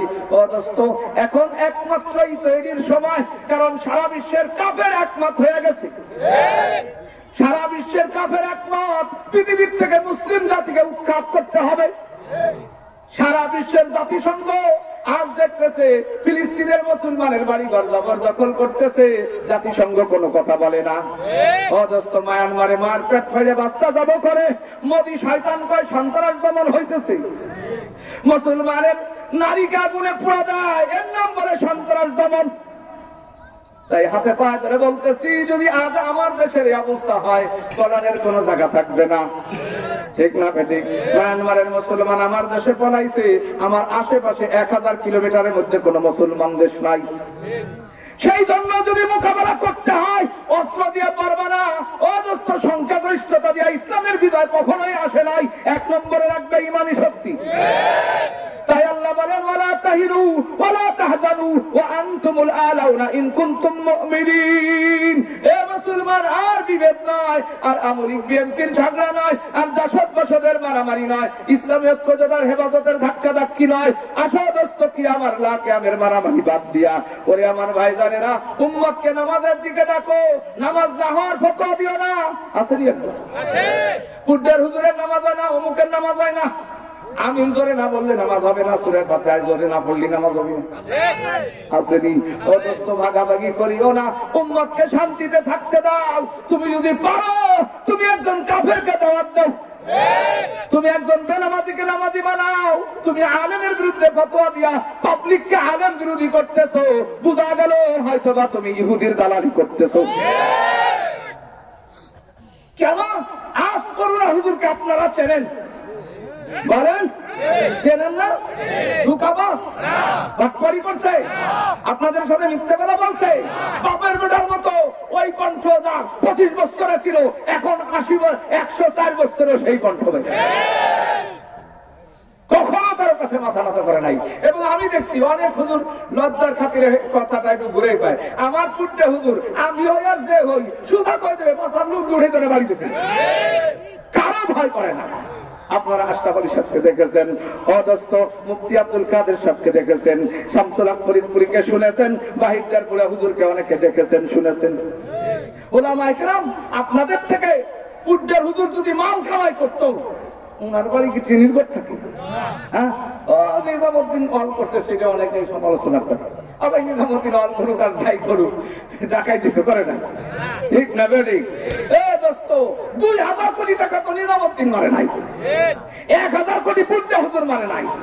এ দোস্ত, আমি কসম দিয়ে বলতে চাই, তুমি কিসের জন্য এত পাগল হইতো? এটা কুত্তায় যা খাইতে পারে, তুমি তা খাইতে পারো কি? একটা কুত্তায় একদিনে 1 কেজি চাউলের ভাত খায়, মানুষ পারবে? তা কিসের জন্য 2000 কোটি টাকা মাইরে আর এক দেশে খরচ করবে? ঠিক না বেটি? আমরা পুড্ডার হুজুর চিনি, আমরা বাহিদের হুজুর চিনি, আমাদের সাথে তারা ধোঁকাবাজি করে নাই। তোমাদের যদি কোনো হক কথা থাকে, আসো হুজুরদের সাথে বসো, বাটপারি করো না। এদেশের জনগণকে আমরা খেপাই তুলি নেই, কিছু বলি নেই, তাই থাকে না। ঠিক না বেটি? ষড়যন্ত্র যত করবা, আল্লাহ পাক ষড়যন্ত্রের বদলা ষড়যন্ত্র দিয়েই দেয়। লাস্ট একটা কথা বলে যাই, এই একজনে গেছে শ্বশুর, আরে মাইয়া বিয়ে দিছে, যায় জামাই বাড়ি গেলেই যায় কোথায়? জামাই বাড়ি গেলেই শ্বশুর বাড়ি যায়, যে আর আসে না। 3 সপ্তাহ আগে ফেরে না। জামাইয়ের ভাই হলো 6টা, কয়টা বিয়ে করছে কেবল বড়টা, কুটিটা আবার একটু খাটো খুটো, ওইটা হলো জর্দার কুটে মাথা। খাটো মানুষের বুদ্ধি বেশি না? কেন বেশি হয়? বুদ্ধি তৈরি হয় কলব আর এখানে ধরে নেই, কাছাকাছি হলে নেটওয়ার্ক তাড়াতাড়ি পাইতো। ছোটটা কয়, মা তাও সব কোন ব্যবসা শুরু করছে, আসলে ইয়াদা মাথা না, এরপর কোন দেশে টাকা এই আসুক বুড়া মানুষ, তো তোর খেয়েছি না না, এটা আমি করতে দেবো না। এরকম 6 বার শ্বশুর যদি প্রত্যেকদিন 3 সপ্তাহ করে থাকে, তাতে আমার গোলাপ ধান শেষ। তা তুই কি করবি? আমি যা করবো তুমি বাধা দিও না। ব্যাগ নিয়ে যায়, যাই বেড়ায় আসি, তা ওই বাড়িতে আসলে শেষ, ও গেছে আর আসে। হায় হায়, গেছে সেই পুষ্পা, আরে ফাল্গুন মাসে যায়, বৈশাখ যায়, পুত্রের বাড়ি আসে না, তাই তো কবর বানাতে বাড়ি যাওয়ার খবর। তাই চিন্তা করছে যে খাওয়া দাওয়া উল্টো পাল্টা দিব, রাগ করে চলে যেত। তাই গরম ভাত বাতাস দিয়ে খায়, ওরে পান্তা ভাত আছে। ও কয় তাও কামটা কিন্তু বেশি ভালো করতেছেন না, আপনি গরম ভাত খান, আমার পান্তা ভাত দিলেন কেন? কয় না, তাও অসুবিধা নাই, ওটাও ভাত এটাও ভাত। পুত্র কয় দাঁড়াও, আমি মজা দেখাই ছাড়। এখন গেছে তো পুত্র, তাও যায় না, পান্তা ভাত খায়, বোঝায়। তাই চিন্তা করছে যদি কামে লাগাইতে ধান কাটপান নিয়ে যাবো, তারপরে দেখবি যে কেমন মজা। আউশ আমন একসাথে গুনাই তো না, গেছে নিয়ে কাঠ পাট, ওরে আল্লাহ, ওই যে ধান কাঠো, ও আউশ আমন গুলাই প্রচার শুরু করছে। এই পুত্র, কি করছো? না, এটাও ধান, ওটাও ধান। ঠিক না? ঠিক, অ্যাকশন শুরু হয়েছে। হ্যাঁ, এখন কয় যে পুত্র এখন বাড়ি যাও, আমি জাফারি কাটে নিয়ে আসবো। আষাঢ় মাস গেল, পুত্রে যাই না, মাঘ মাস চলেছে, চিন্তা করছে লেপ কথা বেশি দেওয়া যাবে না, তাই তো রাগ করে চলে যাবেন। পাতলা দুইখান কথা, ছোট্টটা শক্ত বালির দিছে, বাড়ির দেয় সবাই। পুত্রে কয় বাড়ি ছাড়তেছি না, তুমি গেলি 3 সপ্তাহ। এবার রাত্রে শীতে খুব কাঁপতেছে, মাঘ মাসে শীত তো, মাঘের শীত বাঘের গায়ে লাগে, কথা কয় না। তাও উঠে দেখে যে পুত্রে কাঁপতেছে, কুকুর খুঁজতেছে। তার কয় কি বাবা পুত্রা, আউশ ধানের ভাত খেয়ে তো তেল হয়েছে নি, কুকুর করে দেখছেন কি ঠিক করি। পুত্রে কয় দাঁড়াও মিয়া। আরে না বাবা, এ আমার গলায় ছিল দেয়ার বড়ি একটা সোনার সেট, তাই তাহাজ্জুদ পড়ার জন্য ওযু করবা যে আপনার ফাঁকা কাটনা গেছে, পইড়ে ডুবে করছি তো শীত লাগছে। তা ওই গোপনে চলে গেছে যে দেয়ার বড়ি সোনার সেট 60,000 টাকা। এদিক দিয়ে মা ওই সব গমিত্রটা দেখতে উঠতে পারি না। এই তোমার তাওই কাছে কোন দিকে, তা তো যাই নেট দিকে, সেটা একদিন দেখার তার সাথে মা ওইটা উড়ে পুড়ে শয়তান কেমন খাইছে ভালো হয় না, আমি তুই কোন বিটির সাথে গেছে, যাই নাই দিক গেছে। মা ওই তো কেড়া গাঠা নিয়ে বেরিয়েছে, পাই হয় তা ওই তো এটা ভাই আইসে দেখে মা ওই না। আমার মা ওই গেলে কোথায় করলো, ওই সবদার চাষা সেটা আগ গেলে দেখো ওনার সাথে গেছে। কি আমি থাকতে সবদার চাষা, উনি গোড়া নিয়ে একখান নিয়ে বেরিয়েছে। দুইজনের রাত করে তালাশ করতে করতে কুয়াশার ভিতরে ভোরবেলা মেহগুলির বাগানে দুইজনের দেখা কোনো শোনা বেড়া নাই। তাও বেড়ে মাউরে, মাউর বেড়ে তাও নেই। আরো পায় এটাও ভাব, ওটাও ভাব। ঠিক ওয়ামাকারু ওয়ামাকারাল্লাহ ওয়াল্লাহু খায়রুল মাকিরিন।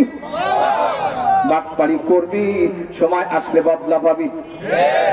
এই জন্য আমি আবারও বলতেছি আমার ভাইরা, ও বিল্ডিং উঠেলে কি হবে, এদেশের মানুষ বিল্ডিং ও ভাঙতে যাবে। করো না, আমি আবারও বলতেছি তোমরা আপোষে আসো, আমাদের সাথে বসো।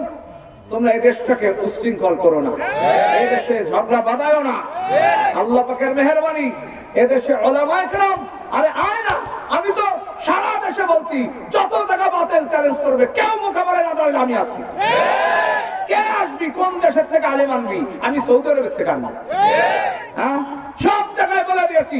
আমিও বললাম আমার দূরে যাওয়া লাগবে না, খালি নগর কান্না মদিনা কাছে বললাম মাদ্রাসায় বয়, কত লক্ষ কিতাব লাগবে আর কত বড় আলেম লাগবে, আমি ওই জায়গায় বসে দেবো। আমাদেরকে বুঝে নেই। আমি আল্লাহর কসম করে বললাম, যদি ভুলের উপরে থাকি আমরা কালকের থেকে আহলে হাদিস হয়ে যাবো। আর যদি বুঝে না নিতে পারিস তাহলে ফিতনা করিস না। আলেম ওলামাদেরকে বাতিল কাফের বলে ফতোয়া দিস না, এদেশে আগুন জ্বালাস না। আমরা শেষ কথা আমার ভাই জানেরা, আপনাদেরকে বলতেছি, অস্ত্র শস্ত্র প্রত্যেকের বাড়িতেই আছে, আছে না? ঢাল আছে, সরকি আছে, কাটরা আছে, ভেলা আছে, রামদা আছে, চাপাতি আছে, চাইনিজ কুড়েল আছে। এইগুলো আপনারা যারা বানাইছেন, নিয়তটা পাল্টান, ওমরের মতো সব পাবেন। আমার নবী বলেন, যে এই লোকটা কোন উচ্ছৃঙ্খল বিদ্রোহী কাফেরের বিরুদ্ধে যুদ্ধ করার জন্য একটা ঘোড়া লালন পালন করে, অথচ তার ঘোড়ার গোবর, লেদা, চোনা, ঘাস যা কিছু থাকবে সবকিছু নেকির পাল্লায় ওজন হবে। ও সালতার ভাইরা, তুগুলদের ভাইরা, ডাল চরকি কাটটা যা বানাইছো, নিয়তটা পাল্টাও। গ্রামে গ্রামে কোনো মারামারি হবে না। মুসলমানকে মুসলমান হত্যা করা কুফরি, সিবাবুল মুমিনি ফুসুকুন ওয়া কিতালুহু কুফর। মুসলমানকে গালি দেওয়া ফাসিকি, মুসলমানকে হত্যা করা কুফরি। আমাদের অস্ত্র মুসলমানের বিরুদ্ধে ব্যবহার হবে না। চাই আওয়ামী লীগ, চাই বিএনপি, যাই হোক না কেন, সে তো আমার ভাই। আওয়ামী লীগ আর বিএনপি আত্মীয় দিক দিয়ে তালাশ করে দেখেন কিরা বাদ আছে। একই ফ্যামিলির মধ্যে একজন আওয়ামী লীগ, একজন বিএনপি, এটা কোনো ধর্মীয় দল নয়। ও দোস্তরা, মানুষ যার কারণে করে। তাই হাতে পায়ে ধরে বলতেছি, ও আমার ভাই জানেরা, কাফেররা মুসলমানের বাড়ি পুড়ায়, মুসলমান হত্যা করে, আমরাও মুসলমানের বাড়ি ঘর ভাঙবো, মুসলমান হত্যা করব। মুসলমান কোথায় যায় আশ্রয় নেবা? তাই পায়ে ধরে বলতেছি আমার ভাই জানেরা, এই মাহফিল থেকে শপথ নিতে হবে, যেখানে এই ঝগড়া বাঁধতে যাবে আল্লাহ কয় আসলিহু বাইনা আখাওয়াইকুম, একদল দাঁড়াইয়া যাবা, তাড়াতাড়ি যে খাইজারা মিটান যায় কিভাবে। রাজি আছেন নি? ও ভাই, একটা কলা খাওয়া নিয়া গোয়ালদি গ্রামে কাইতে হইল। 17 গ্রামের মানুষ 8 বছরকে বছর অশান্তিতে আছে। লাভটা কি হলো? একটা কলার দাম কি 1 লাখ টাকা? 1000? এক কলা ছাগলে খাইলো, চাইলে 1000 কাইজে করা দেশ গেল, মার্ডার হইল, বাড়ি ঘর কুবায় শেষ করলা। কি বলি চাইনি কারবার শুরু হইল। আপনারা জানেন সাতকল দিয়ে গ্রামের মতো এইরকম ডেঙ্গার গ্রাম ছিল না, ঠিক? আর সাতকল দিয়ে গ্রামের সর্বপ্রথম মৌলানা হিসেবে কেউ জন্ম নিছে আমি। আমার আব্বাকে আমার 86 বছর বয়সে কোন আলেম দেখে, আলহামদুলিল্লাহ।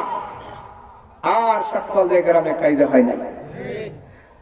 রাত্রিবেলা কাইজা হবে 12টার সময় আমার ফোন দিছে, হুজুর কাইজা তো সকালে নামবে, ফিরে দেন।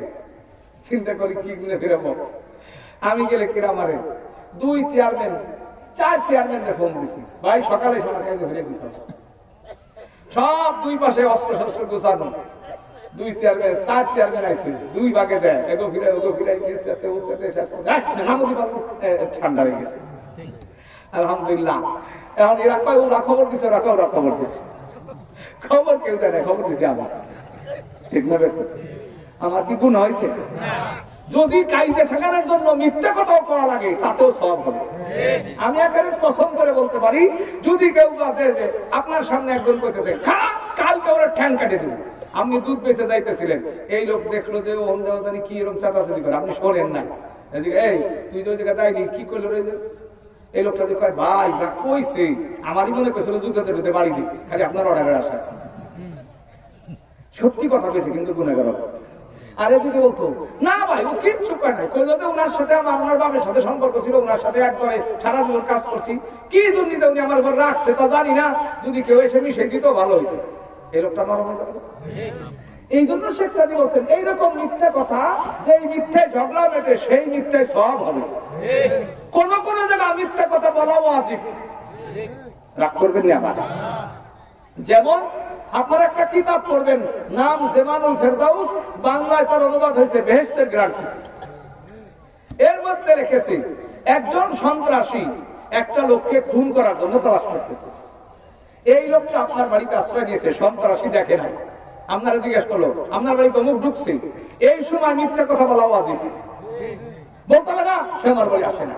যদি আপনি সত্য বলেন আর এই লোকটাকে সন্ত্রাসী হত্যা করে, তো আপনি এই সত্য কথা বললেন, খুনের অংশীদার বললেন।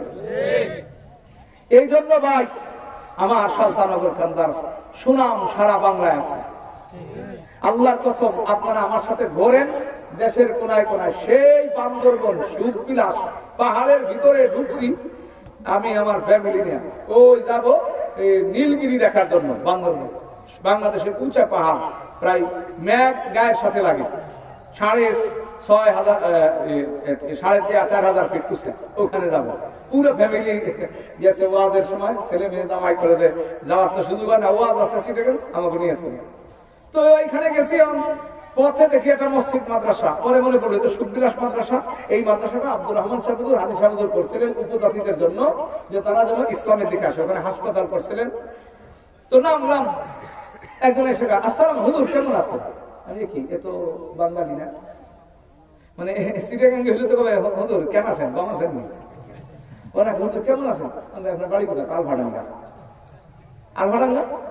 আপনি আমার চেনেন কোথায়? হুজুর আপনার কত বার শুনছেন না, হ্যাঁ আপনি বাহির দিয়ে আমার হয়ে যাইতেন না, আমি বাহির দিয়ে ছাত্র, আমি আমার চোখে তখন পানি আসছে, ওই বুড়া বুড়া কি বীজ লাগাইতে গেছে, আল্লাহ ওই বুড়া লোকটা কি বীজ বপন করছে যে সে বীজের ডাল দেয়া পড়ছে বান্দরবনের ভিতরে। আপনাদের সুনাম এত দূর, আজকে কেন আমাদের পেঁয়াজের টাকায় পুলিশ লালিত পালিত হবে? আমাদের পেঁয়াজের টাকা কেন আজকে উকিল খাবে? ঠিক না ঠিক? আমাদের টাকায় তো মসজিদ তৈরি হয়, আমাদের টাকায় মাদ্রাসা তৈরি হয়, আমাদের টাকায় মুফতি মুহাদ্দিস, আমাদের টাকায় বাহির হুজুর বড় হুজুর মুফতি আব্দুল গফফার ইসমাতুল্লাহ তৈরি হয়। ঠিক না বেটা? আমাদের টাকা কারো হারাম ভাবে কারো পকেটে যাবে না। শপথ নিতে পারবো তো ইনশাআল্লাহ? শুধু একটু ধৈর্য ধরেন, কিচ্ছু না। আমার মাদ্রাসার জায়গা জবরদখল করেও খায়, আমার নামে মিথ্যা মামলা দিচ্ছে। পুলিশ আসছে, ডাইকে শুনতে গেছে, এর ভিতরে মহিলারা পর্যন্ত। এখন আমি তো চিন্তা করছি ওদের সাথে কথা, আমি বললাম পুলিশকে আপনি আমার সাথে কথা বলবেন, আমি ওদের সাথে কথা বলবো না। তো বলতেছে কি, পরে আমি দেখি যে মামলা দিছে, আমি আমার ভাই ওদের বাড়ি জবরদখল করার জন্য লোকজন নিয়ে ঘুরতেছি। আমি ও কিচ্ছু বলিও না, ওদের সাথে কথাও বলিনি, শুধু একজন মেম্বারে বললাম এখানে তো মাপ দিছি, এই মাপের জায়গাটা মাদ্রাসার জায়গা, তুমি বললা, আবার দেখি তারা ওই জায়গা মাদ্রাসার জায়গাটা চাইছে, তুমি তো দেখো। মেম্বার কি বলছে তা জানি না, আমার নাটক মামলা দিছে। তো পুলিশ এসে কয় হুজুর আমরা আইসি, কিছু খরচার টাকা দেবেন। তা আমি বললাম আমি তো আমার জীবনে হাত দিয়ে পুলিশের টাকা দিইনি, আমি যখন চাইলেনি হিন্দু পুলিশ আমি দিছি 500 টাকা। এখন রাস্তায় একজন পুলিশ দাঁড়া গেছে, ও আমার ওয়াজ শুনছে রসুলপুর পিসা হুজুরের কাছে, ও দৌড়ে আইছে, হুজুর টাকা ঢুকে দিচ্ছেন না? আবার আমি কোনো চাইবো ধুমকাই দিচ্ছে, কার কাছ থেকে টাকা দিচ্ছে, টাকা দেন। বলছি কি লেখছে দেখেন, ওটা কি লেখছে? যখন শুনছি আমার নামে দিতে, আমি জমি বদল করি, মনে এত কষ্ট লাগছে। আমি বললাম ওর জায়গা যত দূর লাগে মাদ্রাসার আরো 3 হাত ভেঙে দিয়ে দেবো, আমার জমি মা বলার কিনা কিচ্ছু লাগবে না। আল্লাহ পাকের মেহেরবানি, কত শান্তিতে আছে, কিচ্ছু করতে পারি।